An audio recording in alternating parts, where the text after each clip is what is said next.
हज़रत शेख सादी शिराजी फरमाते हैं, बखील के पास अगर कारून के खजाने आ जाएं और बखील के पास अगर जमीन की चौथाई हिस्से का माल आ जाए, सारी जमीन के 4 हिस्से किए जाएं तो 1 हिस्से पर खुश्की है, 3 हिस्सों पर पानी है। हज़रत शेख सादी फरमाते हैं, जमीन की चौथाई हिस्सा सारी खुश्की के खजाने बखील के हाथ में आ जाएं, आप फरमाते हैं नयरज़त बखीला के नाम अशबरी, बखील फिर भी इस लायक नहीं है कि तू उसका नाम ले, नाम लेने के लायक भी नहीं है, दोस्ती बनाना तो दूर की बात। अगर उसके पास कारून के खजाने आ गए हैं तो बखील के साथ यारियां क्यों लगाता है? जब वो है ही बखील, वो अपने ऊपर ही खर्च नहीं करेगा, तेरे ऊपर क्या खर्च करेगा?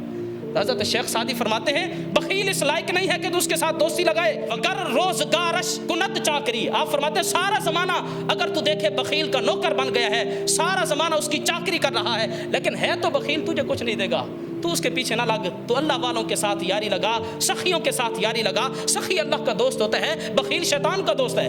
जो शैतान का दोस्त है, तू उसको अपना दोस्त क्यों बना रहा है?